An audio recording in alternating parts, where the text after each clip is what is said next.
বিসমিল্লাহির রহমানির রহিম। সুপ্রিয় দর্শক, দূরের এবং কাছের, দেশ এবং বিদেশের যে যেখান থেকে আমার ভিডিওটা দেখছেন সবাইকে আসসালামু আলাইকুম। আশা করি সবাই ভালো আছেন। আজ আমি আপনাদেরকে রান্না করে দেখাবো খুব লোভনীয় স্বাদে তেলাপিয়া মাছ আলু দিয়ে ভুনা। এই রেসিপিটা আশা করি আপনাদের ভালো লাগবে এবং উপকারে আসবে। আর রেসিপিটা যদি ভালো লাগে তাহলে শুরু থেকে শেষ পর্যন্ত দেখার অনুরোধ রইল। আপনারা যারা নতুন রাঁধুনি, ব্যাচেলার ভাই আপু এবং যারা বিদেশে থাকেন কিংবা কর্মব্যস্ত যারা আছেন, তারাও চাইলে আমার এই রেসিপিটা হুবহু ফলো করে একদিন রান্না করে দেখতে পারেন। চলুন তাহলে কথা না বাড়িয়ে আমরা মূল রেসিপিতে চলে যাই। সুপ্রিয় দর্শক, এখানে আমি তেলাপিয়া মাছগুলো ভালো করে কেটে ধুয়ে পরিষ্কার করে পানি ছড়িয়ে লবণ, হলুদ, মরিচ মাখিয়ে নিয়েছি। আর আলুগুলোকে আমি 3টা আলু নিয়েছি, আর আলুগুলোকে লম্বা লম্বা করে একটু পাতলা স্লাইস করে কেটে নিয়েছি। আর চুলায় আগের থেকেই কড়াই বসিয়ে রেখেছি। কড়াইয়ে আমি দিয়ে দিয়েছি রান্নার রেগুলার তেল। মাছ আলু আমি দুটাই ভেজে আজকে রান্না করব, এর জন্য তেলের পরিমাণটা বেশি দিয়েছি, লাগলে পরে আরও তেল অ্যাড করব।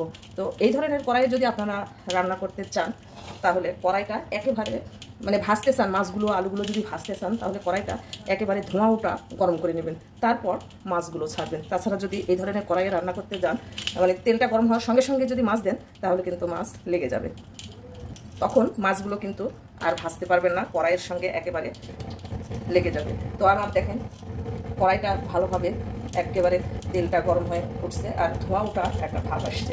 এখন আমি মাছগুলো অ্যাড করে দিচ্ছি।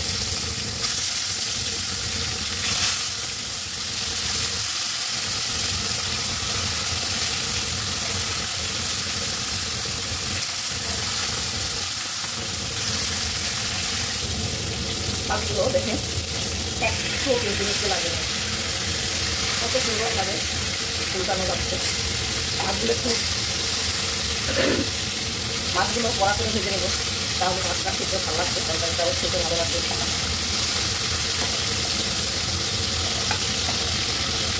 দেখেন এই টেকনিকগুলো যদি ফলো করেন তাহলে রান্নাটা কিন্তু খুব সহজে আর খুব দ্রুত রান্না করে ফেলতে পারবেন। মাছগুলো আমার ভাজা হয়ে গেছে, আমি উঠে নিচ্ছি।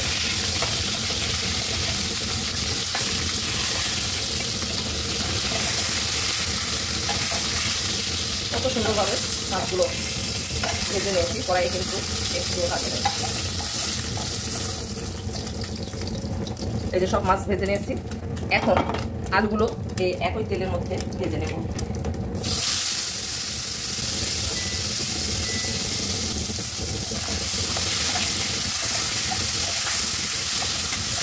তো লাল লাল করে ভেজে নিয়েছি, আর দেখেন কড়াই কত সুন্দর আছে, একটু কিন্তু পুড়ে যায় নাই। এখন আমি এগুলো উঠে নিচ্ছি। আলুগুলো সবগুলো আলু মাছ আমার ভাজা হয়ে গেছে। এখন এই কড়াইয়ে রান্না করব, এর মধ্যে দিয়ে দিচ্ছি 1/2 কাপ পরিমাণ পেঁয়াজ কুচি, কারণ একটু ঘন টাইপের ভুনা টাইপের রান্না করব, মাছটা রান্না করবো, এই জন্য পেঁয়াজটা 1/2 কাপ পরিমাণ দিলাম। আর সামান্য একটু তেল অ্যাড করে দিচ্ছি। এখন পেঁয়াজটাকে আমি নেড়ে ছেড়ে হালকা গোল্ডেন কালার করে ভেজে নিয়েছি। এখন অ্যাড করে দিচ্ছি আদা রসুনের পেস্ট 1 টেবিল চামচ। এখন আদা রসুনের কাঁচা গন্ধ চলে যাওয়া পর্যন্ত একেবারে ভুনা ভুনা করে নিয়েছি। আর এই পর্যায়ে অ্যাড করে দিচ্ছি সামান্য একটু পানি, যেন মশলাটা পুড়ে না যায়। আর এখন অন্যান্য সব উপকরণ অ্যাড করে দিব। দিয়ে দিচ্ছি স্বাদ মতো লবণ। লবণের পরিমাণটা একটু কমিয়ে দিবেন, কারণ মাছ আলু দুটাতেই লবণ দেওয়া আছে। আর ঝালটা যতটুকু খাবেন সেই অনুযায়ী ঝালটা অ্যাড করবেন। আমি ছোটো চামচের 2 চামচ শুকনো মরিচের গুঁড়া দিলাম, 1 চামচ হলুদ গুঁড়া, ধনিয়া গুঁড়া দিচ্ছি ছোটো চামচের 1 চামচ, জিরা গুঁড়া দিচ্ছি ছোটো চামচের 1 চামচ। এখন মশলাটাকে আবারও নেড়ে চেড়ে একেবারে ভুনা করে নিয়েছি, তেলটা উপরে উঠে আসা পর্যন্ত। আর এখন সামান্য একটু পানি অ্যাড করে দিব। পানিটা ভালোভাবে ফুটে আসলে অ্যাড করে দিচ্ছি মাছ আর আলু।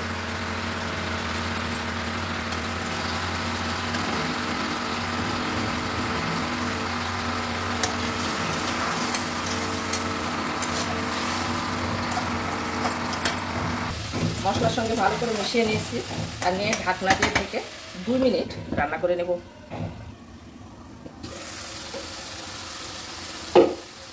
2 মিনিট রান্না করে নিয়েছি, আর তাতেই দেখুন তেলগুলো উপরে উঠে আসছে।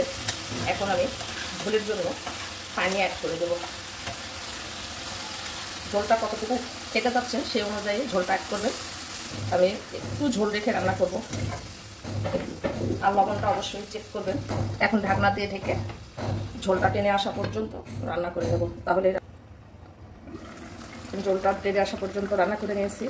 রান্নাটা কমপ্লিট হয়ে গেছে, আর তেলটা দেখেন উপরে উঠে আসছে। আমি চুলের জালটা অফ করে দিচ্ছি, আর দিয়ে উপরে ভাজা জিরার গুঁড়া ছড়িয়ে দিচ্ছি। ভাজা জিরা গুঁড়াটা অবশ্যই দিবেন, তাহলে তরকারির টেস্টটা কিন্তু দ্বিগুণ হয়ে যাবে। আমি সার্ভিং ডিশে সার্ভ করে আপনাদেরকে দেখাচ্ছি। দেখুন তরকারি কালারটা দেখুন কতটা সুন্দর আসছে।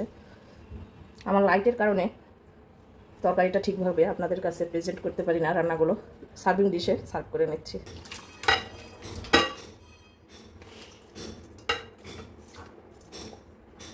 দেখুন রান্নাটা কতটা লোভনীয় হয়েছে আর কতটা সুস্বাদু হতে পারে।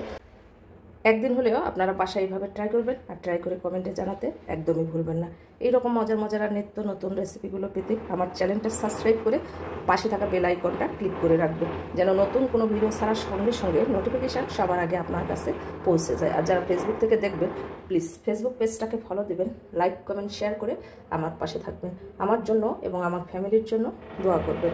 আপনাদের সকলের সুস্বাস্থ্য এবং মঙ্গল জীবন কামনা করে ভিডিওটা আজকের মতো এখানে শেষ করছি। ভালো থাকবেন সবাই, দেখা হবে পরবর্তী ভিডিওতে। আল্লাহ হাফেজ।